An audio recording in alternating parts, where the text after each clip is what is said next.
Welcome to the Battle Rhythm Podcast. I'm Caesar. I am here today with a great guest by the name of Mr. Tom Cass. How you doing, buddy? Man, I'm so good to be here. That's exciting, to finally get a chance to sit across.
As he approaches his 96th birthday, Jim Hahn still remembers intimate details about his time serving as a Marine in World War II, the Korean War, and the Vietnam War, and he also remembers how it all started. Mother wasn't going to sign. I told her, I said, if you don't sign this, I'll lie about my age. And she signed. He was inspired to enlist when walking down the street at 16 years old. He tells K10 he saw some people messing with a Marine and his girlfriend. They was doing anything they could try to make him mad. He told his girlfriend there to go down and wait for him at the red light at the end of the street there. He turned around and whipped all four of those guys. A year later, he was off to San Diego for basic training. Han joined the occupation force in both China and Japan during World War II, which marks the only time in the history of Japan that it has been occupied by a foreign power. A bitter time these days, though. Gunnery Sergeant Han holds tight to the sweeter moments. It's going into Japan, there, into town. I seen all these little kids running around there, and they looked like they was hungry and everything else. So I started in getting candy from our PX and taking it in there and giving it to the little kids. It got to where whenever I'd come inside the city limits, man, here come all these kids. What he didn't realize at the time, candy would one day become his lifeline. In November of 1950, just a few months after the Korean War began, 8,000 fighters, mostly Marines, were trapped in the Chonjin Reservoir, surrounded by 120,000 Chinese soldiers. And you guessed it, Sergeant Han was one of those Marines. If somebody told me this, I'd have thought of him as being a liar, because I did not think that it would get 90 degrees below zero. I seen guys just walking along, and all of a sudden I could stop walking, and they just did. They'd freeze to death while they was walking. Freezing, barely hanging on to life. The Marines called for ammunition using their code word, Tootsie Roll. I never will forget that. They got on the radio there and talking to them, said, send us some Tootsie Rolls. And they was talking about ammunition, a certain type of ammunition. Well, the soldier on the other end of that radio took the message literally, and they dropped into the reservoir Tootsie Rolls. Here's this 3 planes there coming out with these parachutes coming down there with Tootsie Rolls. It's supposed to be ammunition, but it's Tootsie Rolls. But if it hadn't been for them, a lot of us, including me, would probably starve to death.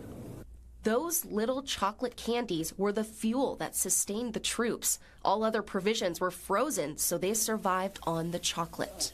It seemed impossible that they was there for any other reason than to save my life. I thank God many times for the fact that I lived through all of it. Didn't lose any arms or legs or anything that way.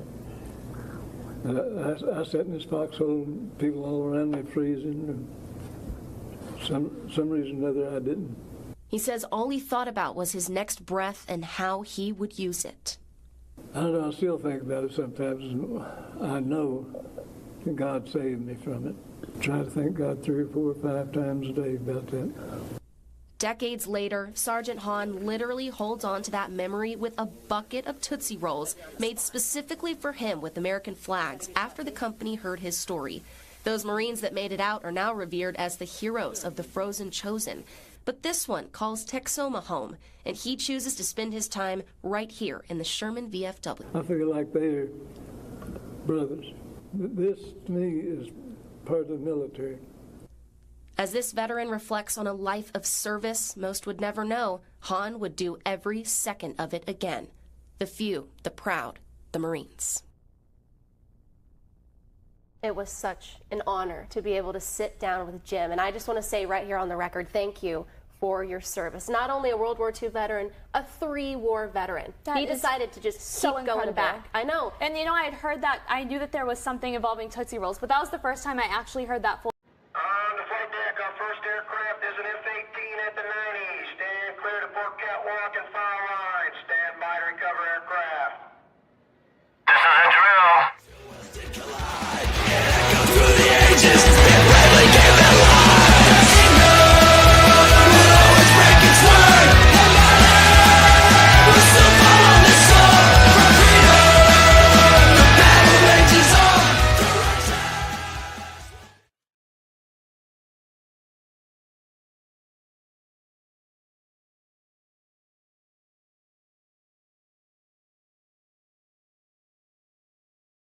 Technology. As you can see, I don't know what's going on right now. And we're getting a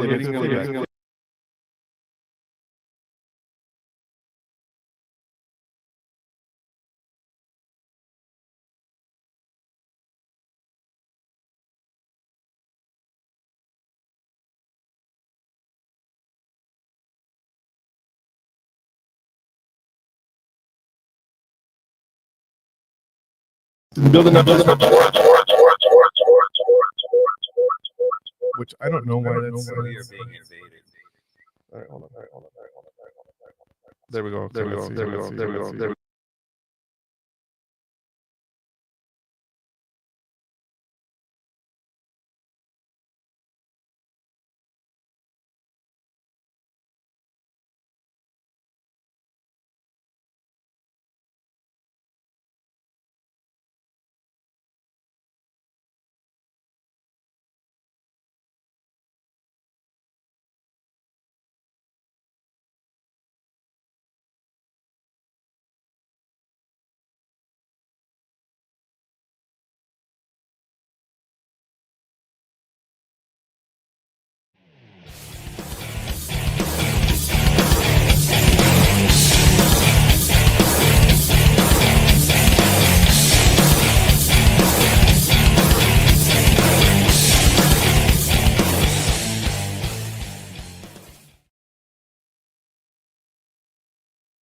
Thank you for watching.